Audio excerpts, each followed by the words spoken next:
Karibu tena mpenzi msikilizaji wangu kwenye kipindi chetu cha elimu ya afya ya akili. Naitwa Deborah Mwangomo, ni licensed professional counselor associate. Tafadhali usipite kwenye channel yetu bila kusubscribe, kulike, kutoa comment na pia kushare video zetu na watu wengine. Karibu sana. Leo tunaendelea na mfululizo wetu ambao tumeshaanza. Tunaongea kuhusu unyanyasaji. Tunaangalia aina mbalimbali za unyanyasaji na leo tutafocus na unyanyasaji kihisia. Unyanyasaji kihisia ni unyanyasaji ambao unaumiza hisia. Na kama unyanyasaji nilivyotafsiri last time kwamba unyanyasaji ni kitendo ambacho mnyanyasaji anatumia nguvu na utawala kuweza kukukandamiza na kukuumiza. Kwa hiyo unyanyasaji kihisia ni kwamba huyo mnyanyasaji anatumia nguvu na utawala kuweza kuumiza hisia zako. Anatumia position yake alionayo wakati huo kukuumiza hisia zako. Ni kama anacheza mchezo wa kisaikolojia kwenye akili zako, ni mind game ambao ni mchezo wa kisaikolojia, anacheza tu na akili zako kuweza kukuumiza. Unyanyasaji wa hisia ni kwamba ni mtu anajaribu kukufanya ujisikie vibaya, ujisikie mbaya, ujisikie huna thamani, ujisikie kama hupendwi au hupendeki. Yaani kwamba una tabia mbaya, hufai kabisa, ndio maana labda hata hupendeki wala hupendwi. Alafu anaweza akatumia matusi, vitisho, kudhalisha hadharani, kukunyanyasa tu kwa namna yoyote ile. Unatokea sana unyanyasaji wa namna hiyo, lakini mara nyingi hauongelewi. Mara nyingi tunafahamu unyanyasaji wa kifedha, unyanyasaji wa kukupiga labda kimwili, unyanyasaji wa aina nyingine, lakini unyanyasaji wa kihisia hatuongelei mara kwa mara kwa sababu wengi unakuta umeuzoea na unaona kama ni kitu cha kawaida, lakini hicho kitu kinaumiza sana kwa sababu unyanyasaji wa kihisia hauonyeshi makovu kwa nje, lakini unaleta maumivu, vidonda sana vikubwa sana ndani kisaikolojia. Kwa hiyo napenda sana kuaddress kwa sababu ni unyanyasaji ambao hautakiwi kabisa, kama unyanyasaji wa aina nyingine yote ile. Unatokea kwenye mahusiano ya aina zote, unaweza kutokea kwa ndugu, ukatokea kwenye familia, unaweza kutokea kwa marafiki, unatokea kwa couples, kwa partners, unatokea makazini, kwa marafiki. Kwa hiyo unyanyasaji ambao unaweza kutokea popote pale ambapo mtu anaweza kutumia power and control kuweza kumtawala mtu mwingine kihisia. Alafu ni vigumu sana kutambua unyanyasaji huu ambao unaweza kuwa ndio chanzo kikubwa sana cha kuleta unyanyasaji wa aina nyingine, kwa sababu unyanyasaji kihisia ndio unaozaga hata unyanyasaji wa aina nyingine. Alafu unatumika kumuondolea mtu mwingine kujiamini na kujithamini, ni kwa sababu ya mambo yale unayomwambia.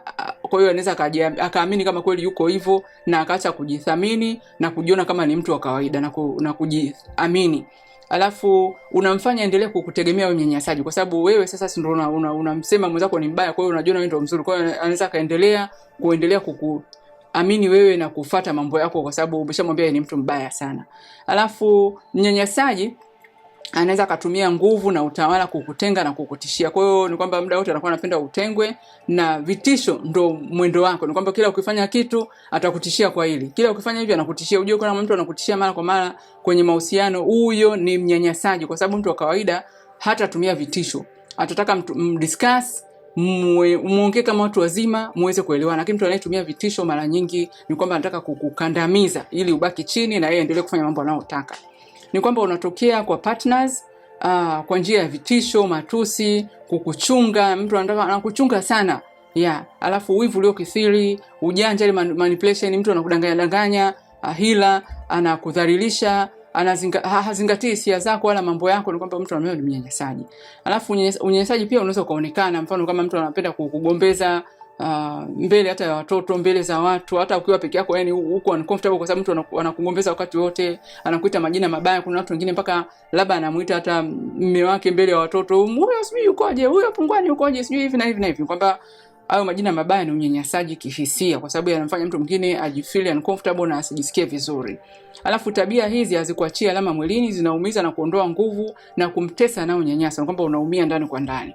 Mnyanyasaji pia anatumia gaslighting. Ili neno limetumia tena wakati mwingine. Gaslighting ni ile tabia ya kugeuza kibao. Mfano kama labda mtu amekukosea, alafu unaenda kumwambia kwa labda umenikosea hivi na hivi na hivi, unakuta huyu anaye gaslight hatakataa kabisa alichofanya, baada yake anakurudishia wewe mwenyewe, ni wewe mwenyewe ulifanya hivi. Ni kwamba anakugeuzia maneno wewe mwenyewe, anakuwashia moto wewe mwenyewe. Kwa hiyo ndio bado tunaisa ana gaslight. Anaweza kukwambia labda wewe ni crazy kabisa, mimi sikufanya hivyo, au una overreact, mimi hata haikuwa hivyo, ume overreact, yani hata haikuwa hivyo, ni kitu kidogo tu afu umechukulia kwa ukubwa. Yani anakufanya yani usiamini hata hisia zako, wala usiamini reality, usiamini ukweli unaotokea. Atakwambia uko so dramatic, sijui mimi nilikuwa nakutania tu afu umechukulia kwa wewe, anakufanya hata question mawazo yako, hisia zako. Sasa tuangalie dalili za unyanyasaji. Ni kwamba mnyanyasaji kwa kawaida anaweza akakuita majina mabaya, kukudhalilisha. Unaweza kuitwa majina yote mabaya hapa duniani. ambayo hayafai kabisa kumuita mtu unayemheshimu au unayempenda. Alafu anaweza asijali muda wako, kwa hiyo hata akiharibu muda wako hajali kabisa kwa sababu you don't matter anyway. Alafu anakufanya ujisikie mjinga na mbaya sana. Ni kwamba wanyanyasaji wana tabia kufanya ujisikie mjinga. Wengine mpaka au mbaya. Kuna wengine couples mpaka anamwambia labda mke wake au mume wake kwa wewe hata wewe usingeweza mtu kama wewe usingeweza kunioa mtu kama mimi. Yaani ufai kabisa. Mimi hapa ni mtu wa hali ya juu kabisa, usingefaa hata kuongea na mimi. Sijui usingefanya hivi kwa sababu huyo ni mnyanyasaji ambaye ni tabia zake tu na unyanyasaji ambazo unataka ujione kama ni mjinga au ni mtu mbaya sana. Alafu anakufanya uoje au usiamini mambo yalivyo. Ni kwamba mnyanyasaji kama nilivyosema gaslighting, anakufanya hata uone, yani uquestion mawazo yako. Kwa hivyo ni ukweli kitu kimetokea, kwa sababu unaweza kumwambia kitu kimetokea hivi, anakuambia kitu hicho hakikuwa hivyo, ni wewe mwenyewe. Kwa hiyo mtu anaweza kuona hivi ni ukweli kilitokea au ni mimi mwenyewe. Kwa hiyo anakufanya hata wewe mwenyewe uanze kujiquestion tena. Ni kwa sababu anataka kutesa hisia zako. Alafu anakosoa muonekano wako, wengine mpaka anafikia kuanza kukuambia labda wewe ni mbaya sana, wala hata sio mzuri, hata umbile lako sio mzuri, you are not even cute. Vitu kama hivyo. Alafu anakuonea wivu unapokuwa na ndugu na marafiki, ni kwa sababu atapenda ujitenge. Wanyanyasaji wote wanapenda ukae peke yako au kusudi endelee kukunyanyasa. Alafu anaweza kukutumia kwa faida yake. Wanyanyasaji wote wanapenda sana kutumia watu, ile manipulation. Anaweza kaenda extra mile kukufanya kitu, lakini lengo lake anajua anataka kupata kitu fulani. Kwa hiyo anaweza kukutumia kwa faida yake yeye kwa sababu ni mnyanyasaji. Alafu kutokubali makosa ndio sifa kubwa. Hakubali, labda ndio maana hata ana gaslight kwa sababu hakubali makosa. Ukimwambia hivi ni kwamba atakurushia wewe mwenyewe na hata accept kosa hata kama liko plain linaeleweka kabisa. Mnyanyasaji hata kubali kosa kabisa ndio sifa yake. Kwa hiyo wewe mwenyewe utakuwa unajiona labda mimi ndo nakosea kwa sababu mbona amesema hajakosea. Kwa hiyo hata kitu alichokosea labda utaanza kuona labda kwa hiyo labda mwenyewe ndo nina makosa kwa sababu mbona labda amesema sio hivyo, lakini huyo ni mnyanyasaji tu. Alafu wanyanyasaji wanaweza kaacha kuzungumza na wewe, au wanaweza kuwa ni marafiki, ndugu, jamaa au partners au mume au mke, anaweza kaacha kuzungumza na wewe bila sababu. Ni kwa sababu tu anataka kucontrol your mind. Ni mind game kama nilivyosema, kwamba anataka kucheza na psychology yako. Kwa hiyo anaweza kujengea ukuta hata labda anajifanya hapatikani, lengo lake tu anataka kukuumiza kisaikolojia. Uanze kujiuliza kwani nimemkosea nini? Au kwani nilisema nini? Au kitu gani kilienda wrong? Lakini huyo tu ni mnyanyasaji kwa sababu mtu mwenye akili timamu ambaye ni mzima kabisa, hata kama umemkosea atapenda muongee na muendelee vizuri. Lakini ukiona mtu anakujengea ukuta anaacha kuongea na wewe ghafla, ni mtu labda anataka tu kukuumiza kisaikolojia. Anakuadhibu kwa kutokuonyesha upendo. Vana kwenye familia mara nyingi unakuta mke na mume, unajua kabisa huyu mtu ananipenda, anafanya, lakini akitaka kama ni mnyanyasaji anaweza kaamua kabisa okay mimi nampendaga this way, anaamua kabisa hakuonyesha upendo vile unavyotaka kwa sababu tu anataka kukuumiza kihisia. Alafu atakuingizia kutokujiamini na kujisikia huna thamani, kwamba mnyanyasaji ndio lengo lake hasa, anataka ujione huna thamani na uwe na hatia wakati wote, kwa sababu kwanza anakataa makosa. Kwa hiyo kama amekataa, kwa hiyo ina maana wewe mwenyewe ndio unayabeba. Kwa basi labda ni mimi mwenyewe naelewa vibaya vitu au mimi mwenyewe labda ndio kweli kabisa, labda ndio maana amenifanyia hivi kwa sababu ni ukweli mimi ni mchokozi. Lakini ukumbuka usibebe msalaba ambao sio wako. Huyo labda tu ni mnyanyasaji. Nikwambia kumbuka, mnyanyasaji anacheza mchezo wa mind, anacheza mchezo wa kisaikolojia kwenye akili yako. Alafu anakufanya ujione huna uwezo wa kufanya kitu, ni kwa sababu pia anakuambia kabisa na kudisarm kwa wewe labda una uwezo, kwanza bila mimi usingefika hapo, mimi ndio nimefanya yote hayo, kwa hiyo labda una uwezo. Kwa hiyo utajiona kama labda hata uwezo kufanya vitu, lakini unaweza bwana. Alafu anapuzia hisia, maumivu na fikra zako. Hiyo ndio tabia kubwa sana ya unyanyasaji. Anapenda sana kupuzia hisia zako kwa sababu anataka kukuumiza hisia zako, then atazipuzia. Hata ukimwambia kitu fulani kimeniumiza au kitu fulani kijaenda sawa, atapuzia mawazo yako, hisia zako na jinsi unavyojifu, na fikra zako zote zinakuwa crushed. Alafu wanyanyasaji wengi pia wanapenda sana kutoa vitisho. Ukimconfront either kama ni kwenye relationship atakwambia labda mimi nenda kujiua, au mimi nitaondoka, nitaachana na wewe, ndio dawa yake tu nitaachana na wewe. Ni kwamba huyu anakuwa tu mnyanyasaji.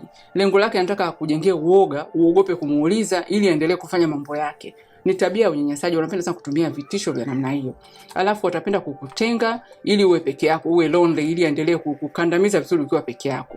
Alafu ndio maana unaweza kukuta kama unyanyasaji ambao ni marafiki au makazini, mara nyingi kama ni una rafiki mnyanyasaji, atapenda labda amekosana na wewe, atapenda pia kuanza kugether watu wengine ili watu wote wakutenge uwe peke yako. Ukiona mtu anapenda kushawishi watu wengine pia wakutenge, ujue huyo ni mnyanyasaji kihisia, kwa sababu unyanyasaji unaweza kutokea kwenye ndoa, kwenye urafiki wa kawaida, kazini na sehemu nyingine zozote zile. Madhara ya unyanyasaji ni yapi? Ni kwamba kwa sababu ya kunyanyaswa mara kwa mara, ni kwamba utaanza kujilaumu au unajiona kama kweli labda nastahili kunyanyaswa. Kwa hiyo utakuwa unajilaumu sana, unajiona ni mkosaji na unastahili kunyanyaswa, kwa sababu kila kweli ukimuuliza wewe mnyanyasaji wako anakuambia no mimi sio mimi, ni wewe mwenyewe ndio ulifanya hivyo, ndio maana nimefanya hivyo. Kwa hiyo utakuwa unajiona ni mkosaji na labda unastahili kweli. Ni adhabu ambayo unaistahili kwa sababu kweli wewe ni mkorofi, kweli wewe labda ni ndio maana labda anakufanyia hivyo kwa sababu ya tabia yako. Lakini kumbuka huyo tu ni mnyanyasaji. Ndio maana utakuwa unajiona mbaya, lakini huyo ni mnyanyasaji, maana labda wewe huna ubaya wote ule. Alafu anakujengea uoga. Kwa hiyo utakuwa unaogopa kuepuka kumuuliza kitu chochote kile. Unaogopa confrontation. Unaogopa sana hata kukwanza kama ni kwenye ndoa, unaogopa hata kumuuliza kwa sababu ukimuuliza tu anakugeuzia wewe mwenyewe. Yaani atakupaka mpaka wewe mwenyewe ndio utaishia kuomba msamaha.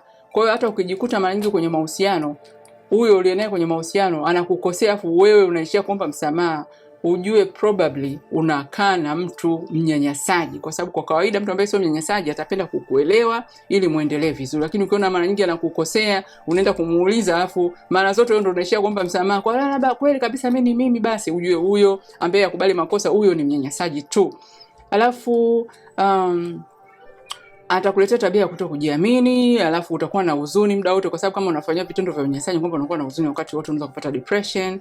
Alafu uoga, tabia za uoga, ndio hivyo unaogopa hata kumuuliza. Maumivu ya mwilini, kwamba kama unakaa huko hivyo ni kwamba hata system yako ya mwili inaacha kufanya kazi vizuri, kwa hiyo utakuwa unaumwa mara kwa mara. Alafu addictions, kuna wengine ikaa sana kwenye unyanyasaji, anaanza kutumia madawa, anaanza kutumia pombe kwa sababu ya kupoza yale maumivu. Alafu utakuwa umenaswa kwenye mahusiano, kwa sababu mara nyingi wanyanyasaji pia anakufanya unaswa kwenye mahusiano, kwa sababu anakudisarm, anakuondolea kujiamini, uwezo wa kufanya maamuzi, uwezo wa kujiona kama unafaa. Kwa hiyo unajiona ufai na unaona at least basi niko hapa, basi labda hapa tutaendelea kukaa hapa kwa sababu kweli mimi sifai kabisa.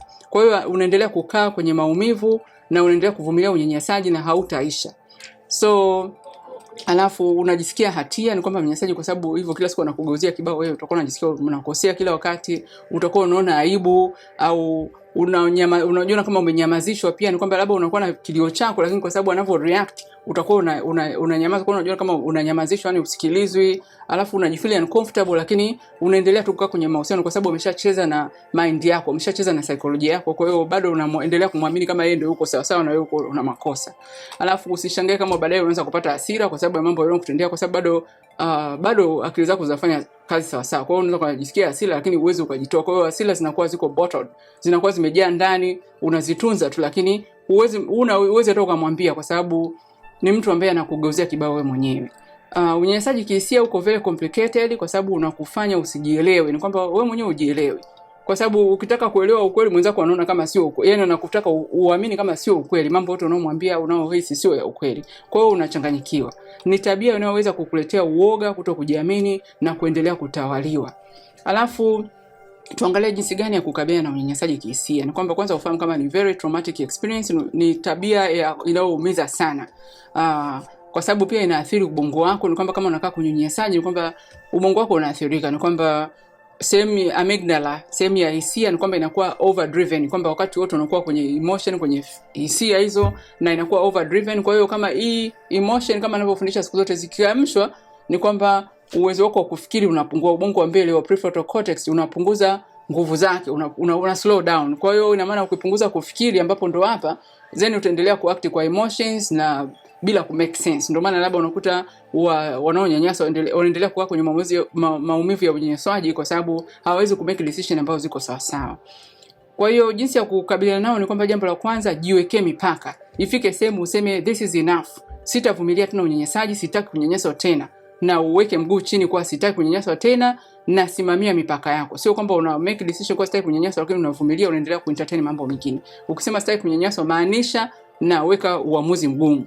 Alafu zungumza na mtu unayemwamini. Mwambie experiences zako mtu unayemwamini. Zungumza experiences zako ili aweze kukutia moyo, kukusaidia na kukupa mbinu za kuweza kuondokana na hicho kitu. Alafu jambo lingine, fahamu kwamba unyanyasaji sio kosa lako. Ni kosa la mnyanyasaji. Kwa hiyo usibebeshwe msalaba ambao sio wenyewe. Wewe ndio unakosewa, alafu wewe mwenyewe ndio unabeba maumivu.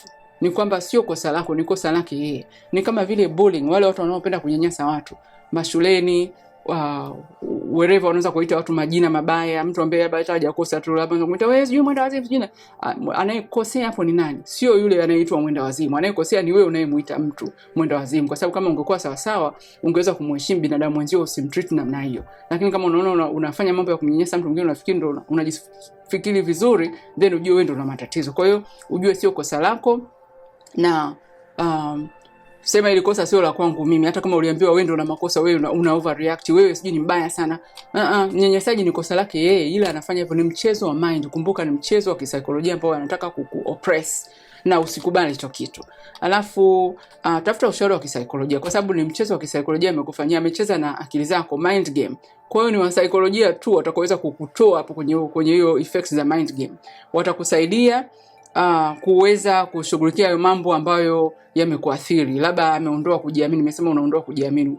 Atakusaidia kujenga kujiamini, self esteem, kuweza kufanya maamuzi tena, kuweza kuamka tena, kuweza kupona hizo depression, hofu, kuweza kuwa na tabia tena za kawaida za kujiamini na kuendelea na maisha kama kawaida. Kwa hiyo usinyamaze kimya na kuona kama ni jambo la kawaida. Huyu baba sijui baba fulani mama fulani ananitukana siku zote, au sijui anafanya hivi. No, ni unyanyasaji kihisia ambao unatakiwa kushughulikia. Kama unakuathiri, chukua hatua, kwa sababu sio kitu kizuri, sio kitu healthy cha kukaa kwenye unyanyasaji wa kihisia, kwa sababu umizi kwa nje, lakini unaumiza kwa ndani, na maumivu ya ndani ni mabaya sana. Kwa hiyo shughulikia kabla mambo hayajawa mabaya zaidi, kwa sababu unavyoendelea kuvumilia mambo yanazidi kuwa mabaya zaidi, matokeo yake yanakuwa mabaya zaidi. Kwa hiyo shughulikia mapema na uendelee kuwa na afya nzuri ya kimwili na kiakili.